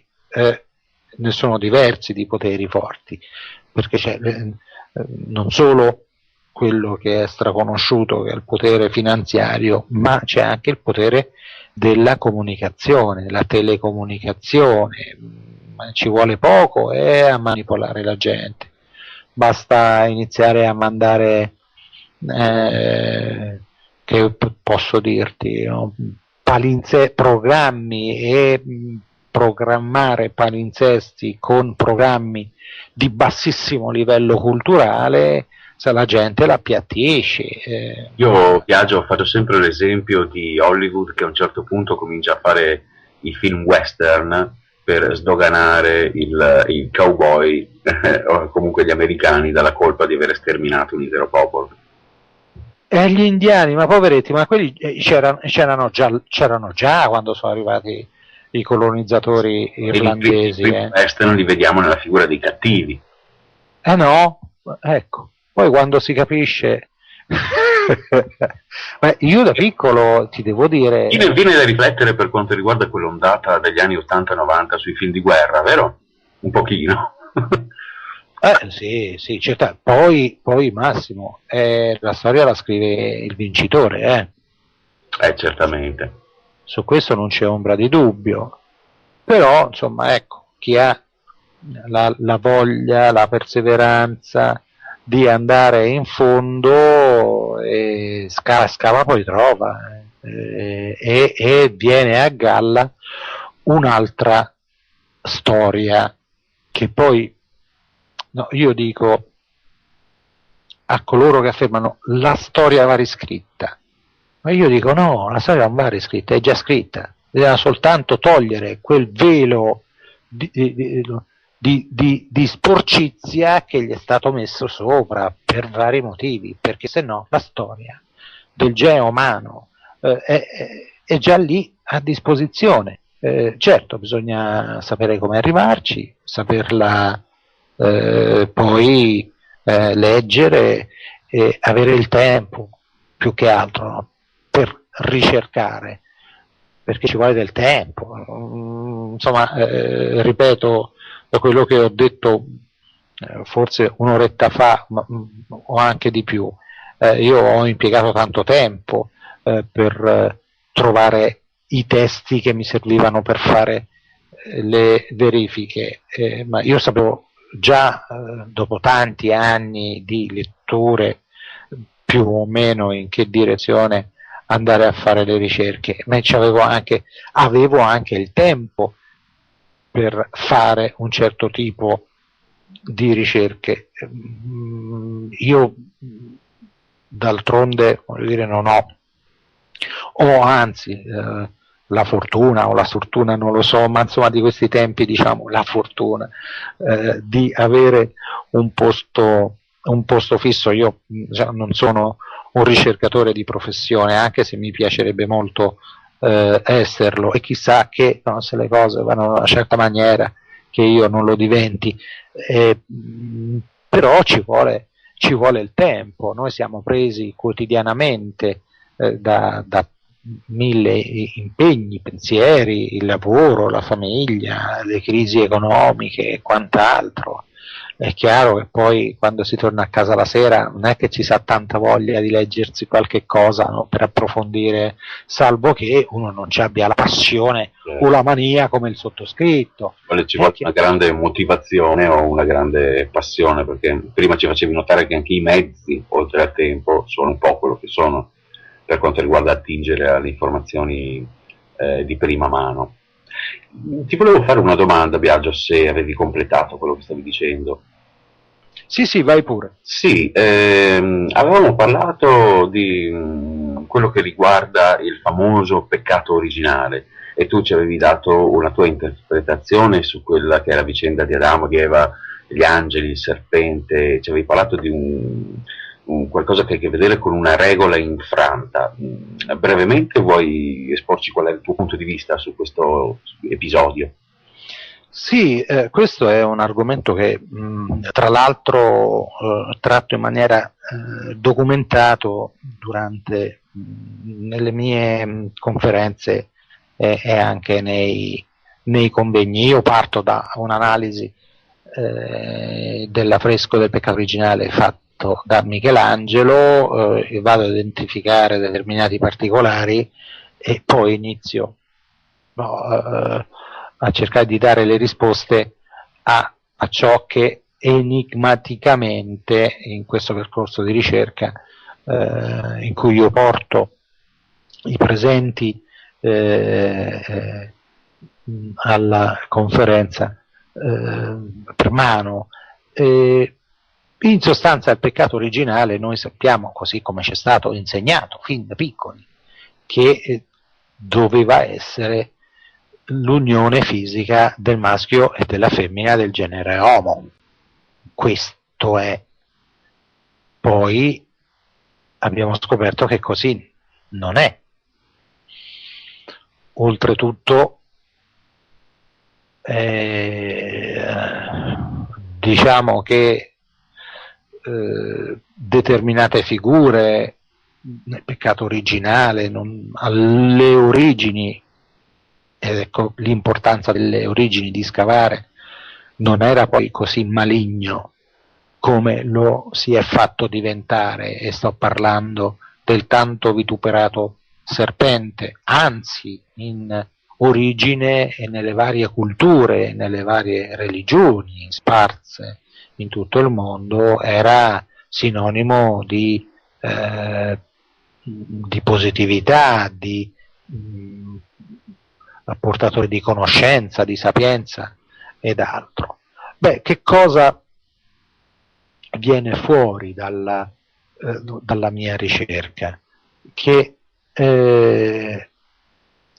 l'uomo, così come è stato scritto nelle tavolette sumero-accadiche, venne come dire, accelerato nella sua evoluzione perché agli Anunnaki serviva chi sostituisse gli Igigi nei lavori pesanti. Questo è nei testi ufficiali. Questo sembra essere un punto fermo. Sì, e torno a dire, è stato scritto negli anni 40, 50 da Jacobsen piuttosto che Kramer o altri, e successivamente l'ha fatto anche Sicile. Diamo a Cesare quel che di Cesare, però le traduzioni originali erano di quegli autori. Ecco.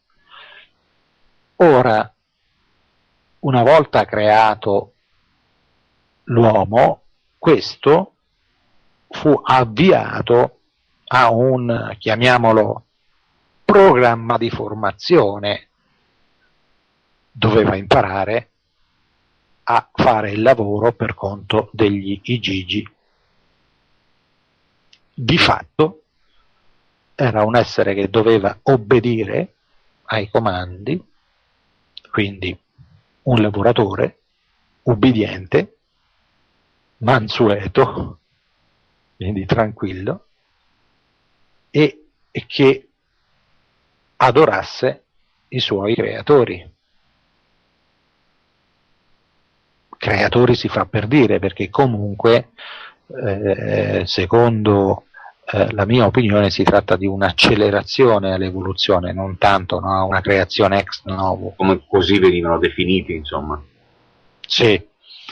A questo punto ecco che noi ci troviamo di fronte a uno schiavo,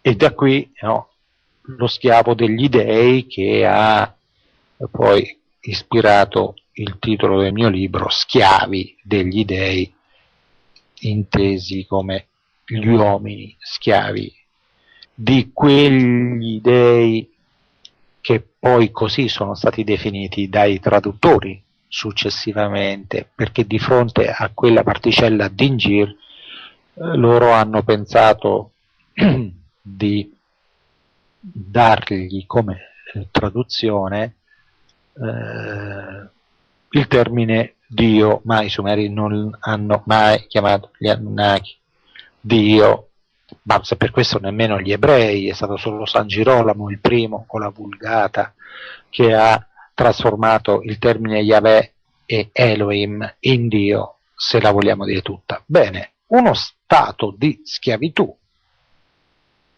ma per mantenerlo chiaramente c'era bisogno di una regola per fare in modo che il nuovo venuto non creasse problemi e non desse vita a un'altra rivendicazione sindacale violenta, d'accordo? Ma comunque sempre una rivendicazione sindacale che precedentemente era stata avanzata dagli Gigi. Questa regola, che io ho definito, ribattezzato, la regola di mantenimento, molto semplicemente consisteva nel non trasmettere la conoscenza all'uomo, a quell'uomo, attenzione, a quell'uomo, una conoscenza che altrimenti avrebbe generato in lui un'autocoscienza e la consapevolezza del proprio stato di schiavitù. Il bene e il male, insomma. Perfettamente la conoscenza di ciò che è bene e di ciò che è male. Questa regola fu rispettata per molto tempo, moltissimo tempo, ma non per sempre, fino a quando accadde, potremmo dire, l'impensabile?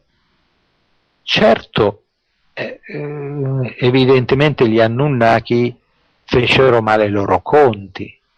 Gli Anunnaki non erano infallibili, ovviamente, perché non misero probabilmente in conto questa caduta di rispetto delle regole. Usando un termine militare, si direbbe violazione della consegna. Perché?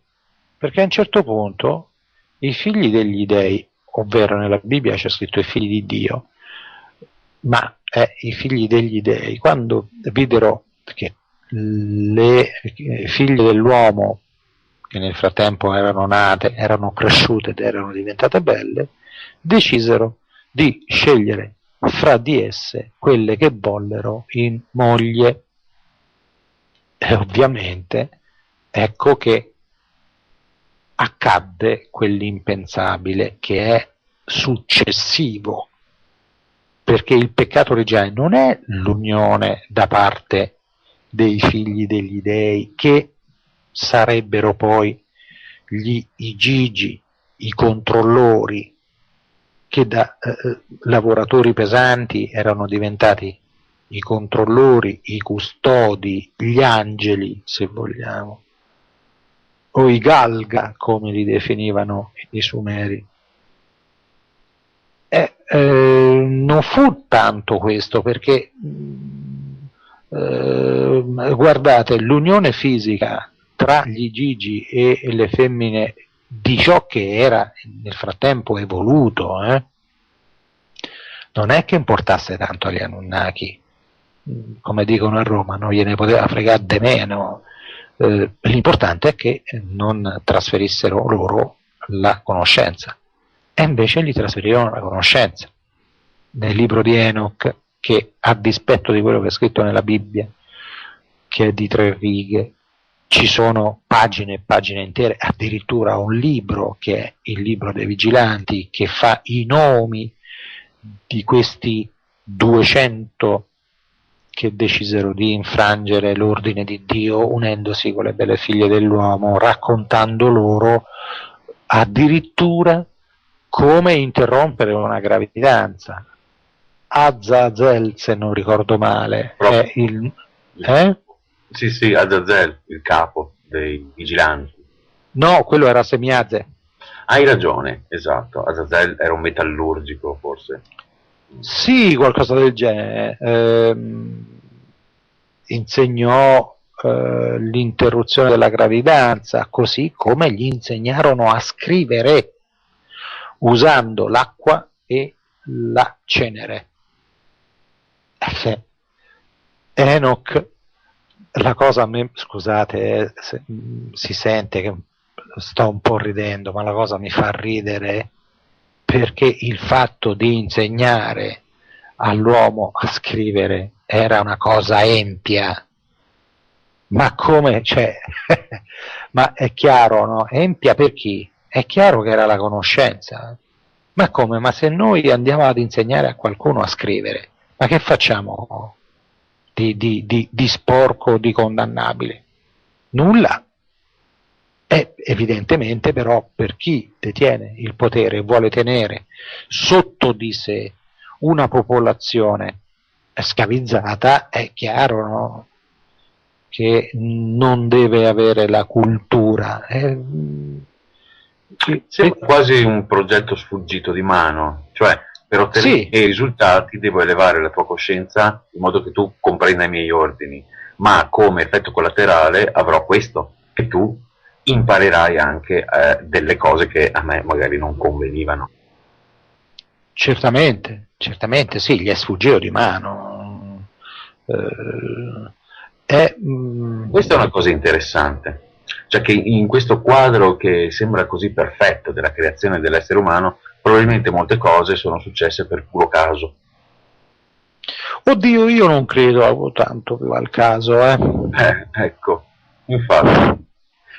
Però qui entriamo in un altro campo, in un altro Tendo a settore. non crederci anch'io, e questa cosa della conoscenza che sfugge e in qualche maniera l'uomo si ritrova poi a saper scrivere e a sfruttare questa conoscenza non mi torna tanto come effetto collaterale di qualcosa non previsto, no? Non lo so.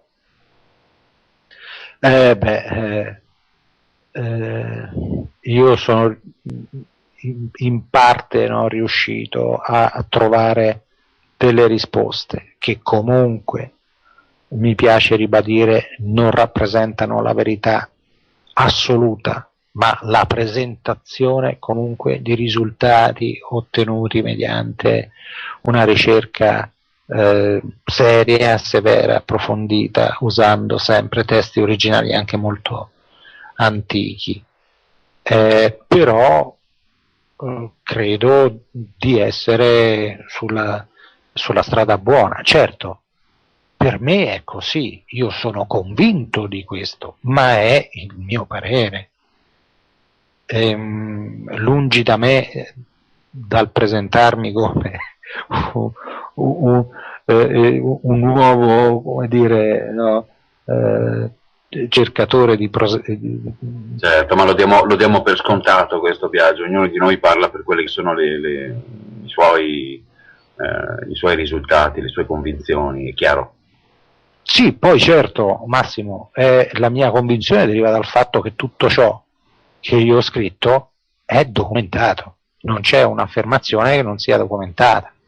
E oltretutto la serietà, adesso non è che voglio fare l'autoreferente, ma la serietà, se vuoi, del mio lavoro è avvalorata dal fatto che ci sono due professori universitari che ci hanno messo la faccia e la penna, perché il professor Tonio Di Battista, oltretutto è un carissimo amico, ha rivisto la famosa legge Titius Bode, che era fallace per certi versi. Cioè, la legge Titius Bode, per chi ci ascolta, è quella che spiega la distanza che c'è tra i vari pianeti rispetto al Sole.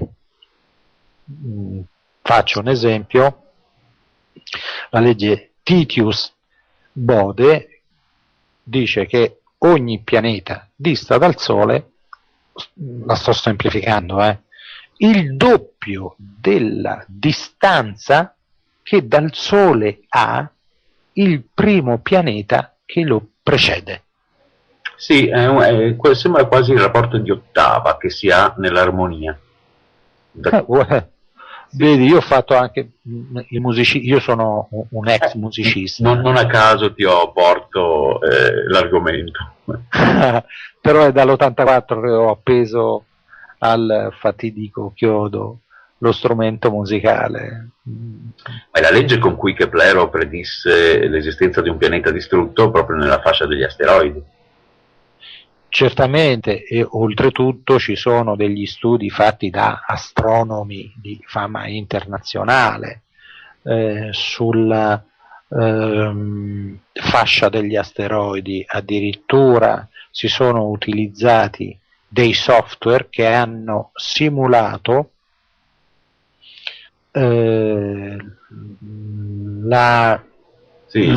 l'origine.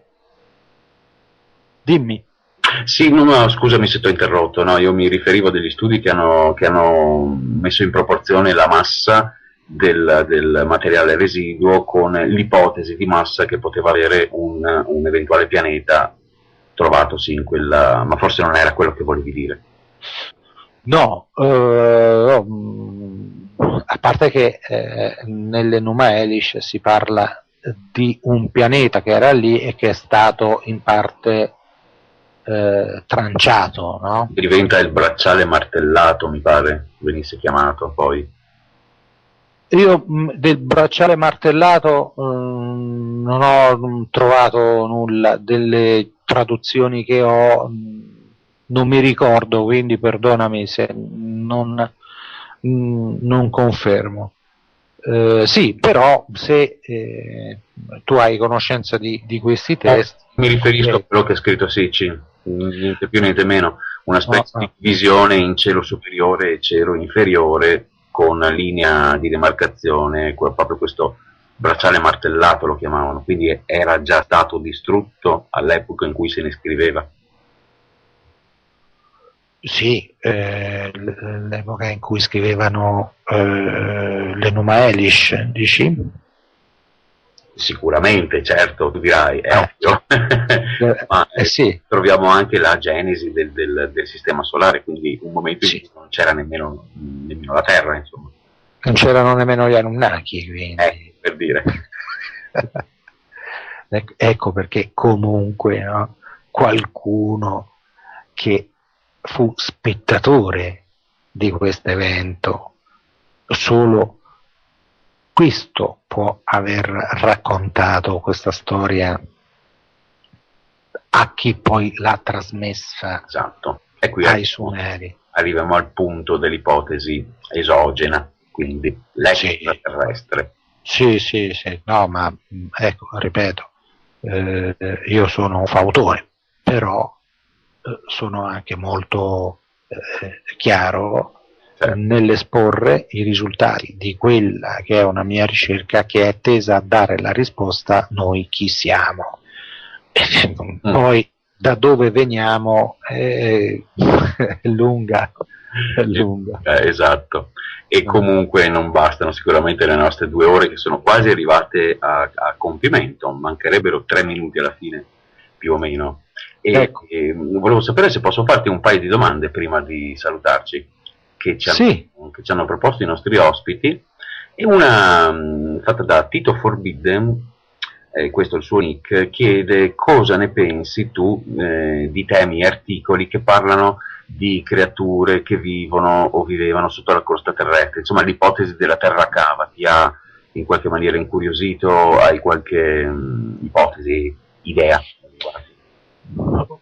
Guarda, incuriosito senz'altro. Ultimamente sto leggendo alcuni testi sulla storia che riguarda il mondo di Agarthi e lì si parla di una civiltà che parrebbe vivesse nel sottosuolo, però sono solo all'inizio delle mie letture. Non ho. Magari sarà argomento del prossimo libro, vuoi dirci?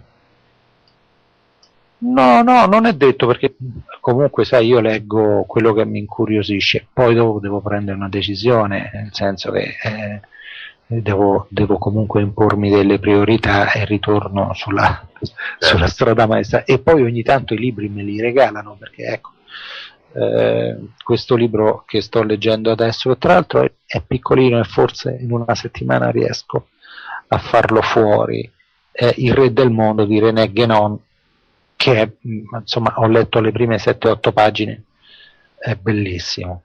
La cosa è affascinante, io non lo escludo, certo bisognerebbe, allora ragioniamo sulle ipotesi, ammesso e non concesso che sia affermativa la mia posizione, cioè sì, ok, c'è stata, bisognerebbe capire perché vivevano nel sottosuolo e perché dovrebbero viverci ancora oggi, perché qui si parla di una terra cava che è tuttora abitata, cioè, con una civiltà sotterranea e quant'altro. Non lo so, francamente noi comunque viviamo in un mondo che è condizionato dalla nostra stessa storia. Se noi fossimo vissuti nelle profondità della terra, ammesso che ci si possa vivere, probabilmente ci chiederemmo che fanno quelli là sopra al sole. È tutto sempre molto relativo, se vogliamo poi usare il principio dell'obiettività, perché qui bisogna essere obiettivi. Certo, la cosa mi ha incuriosito e anche affascinato, però non ne so più di tanto. Va bene, restando invece sull'argomento, ti sei fatto un'idea, sempre per quanto riguarda appunto l'idea che ti sei fatto tu, non ti chiediamo mai verità rivelate perché sappiamo insomma che è difficile, ma su quello che è l'attuale contattismo, il fenomeno dell'abduction e quello che riguarda probabili contatti attuali con creature diverse da noi. La tua idea è che siano talmente tante le creature diverse da noi, da aver avuto delle visite nel passato e da avere delle visite oggi di creature diverse, o secondo te sono sempre gli stessi? Questa è una bella domanda, non che quelle di prima non lo fossero. Lo so, proprio così in chiusura, sai. Guarda, ovvero gli alieni di oggi, gli UFO che vediamo oggi, sono gli stessi che sono stati visti nel passato o questo pianeta è un po' un porto di mare? Allora, questa è un'altra domanda, allora sono due le domande in una. Nel senso, una è quella della mia considerazione in relazione allo status degli UFO attuali e nella storia. L'altra è della presenza extraterrestre nella storia e le varie provenienze, le varie razze e la loro come dire, natura, la loro natura, dici, cioè come sono fatti? Sì, allora noi, così come risulta da documenti storico-scientifici, siamo su un pianeta che ha avuto diversi sconvolgimenti. Questo chiaramente va a discapito di una evoluzione lineare. Noi non siamo il prodotto, passatemi il termine, di un'evoluzione lineare. Non esiste l'evoluzione lineare, a parte che è tutto ciclico. La natura è ciclica, vediamo le stagioni sono di per sé, il creato è ciclico, ma se noi immaginassimo una civiltà che in 100.000 anni, sono più che sufficienti, 100.000 anni abbia avuto un accumulo di conoscenza che è differente dall'evoluzione, perché noi rispetto a 100.000 anni fa, che siamo fisicamente evoluti, siamo come prima, uguali, non è che avevamo 2 occhi, adesso ce ne abbiamo 3, sì, ci sono ovviamente degli adattamenti, ma sostanzialmente dobbiamo parlare di accumulo di conoscenza. Se noi non avessimo avuto delle interruzioni, noi oggi avremmo una conoscenza che nemmeno potremmo immaginare. E infatti io dico sempre che o prima o dopo, meglio prima, di ogni affermazione bisognerebbe dire sulla base delle nostre conoscenze attuali. Sono Ora, perfettamente d'accordo con te. Bene, allora io ho fatto un esempio di 100.000 anni, ma supponiamo che non siano 100.000 anni, ma fossero, ma 300.000 anni, 400.000 anni, perché voglio dire, sempre sulla scorta di quella quantità di stelle che esiste nella nostra galassia, ma di galassie ne esistono milioni, ogni stella ha un sole, una civiltà che è nata 1.000.000 di anni fa e poi si è sviluppata e ha avuto un accumulo di conoscenza mai interrotto, oggi potrebbe viaggiare tranquillamente nello spazio, nel tempo, gli Stargate, tutto quello che vogliamo noi, la materializzazione, dematerializzazione, il teletrasporto, eccetera, eccetera.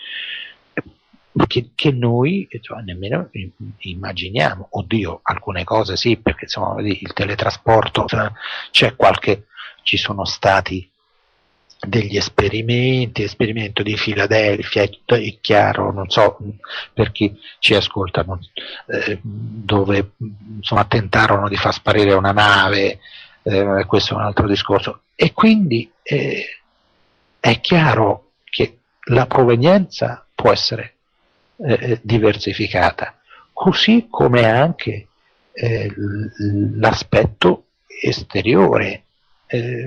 Vedi, questo merita però un'altra chiacchierata, perché entro in un campo che mi è molto caro, perché Pescara ne è stata palcoscenico per oltre 20 anni, che è uno dei casi di contattismo più grandi del mondo, quantomeno perché è durato più di 20 anni, che è il caso Amicizia. Io ho avuto l'onore e il piacere, a seguito dell'uscita del mio libro, di conoscere una persona che ha vissuto in prima persona il caso Amicizia, una persona di grandi conoscenze incredibili, no? Diciamo straordinarie, lingue come l'ebraico antico, il sanscrito, oltre che l'inglese, voglio dire, o le altre più conosciute.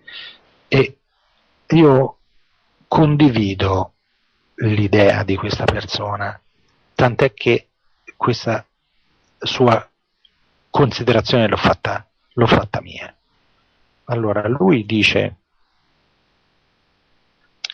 io ce l'ho contro coloro che fanno del termine extraterrestre una questione di, come dire, buoni o cattivi? No, oddio, scusate, ma la stanchezza sta prendendo il sopravvento. Antropocentrismo, ecco qua. Chi fa del termine extraterrestre un uso antropocentrista, come se il nostro genere umano fosse il modello universale. Sì, sono pienamente d'accordo con questa tua visione. Cioè, per capire come ragiona un alieno devi essere un alieno. Ma guarda, il fatto per esempio che ci possa essere un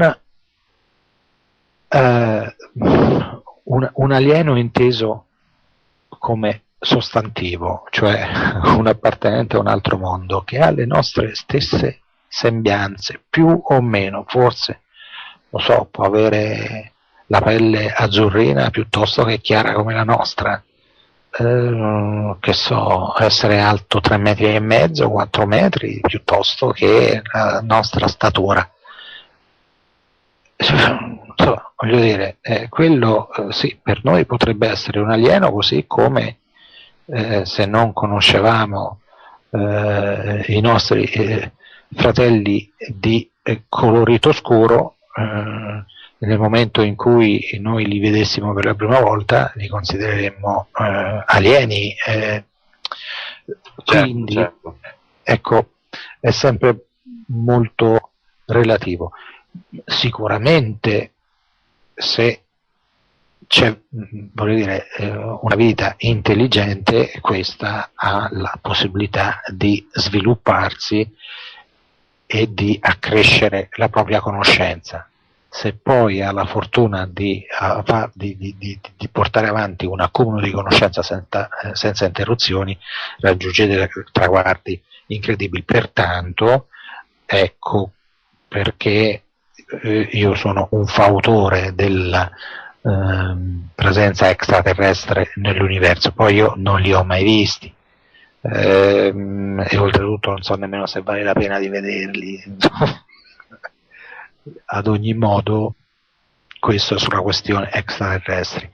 Sulla questione UFO, io ho dei cari amici che si occupano del fenomeno, che lo fanno in maniera seria, indubbiamente. Poi ho anche delle conoscenze di gente che non lo fa assolutamente in maniera seria, che segue il fenomeno per scopi che non sono proprio elevati, però con tutto rispetto per coloro che, ripeto, studiano il fenomeno in maniera seria e professionale, dico, è un fenomeno reale e concreto. Esistono, ci sono macchine volanti, ok, lo sappiamo. Dovremmo dire ormai basta, si sa che cosa sono, anche perché migliaia di anni fa i nostri antenati convivevano con le barche volanti e non si creavano mica tutti i problemi che ci creiamo noi. Quelle stesse barche che, come dicevo, venivano chiamate Vimana nella valle dell'Indo piuttosto che Manna nella valle del Tigri e dell'Eufrate, ma sempre barche volanti erano.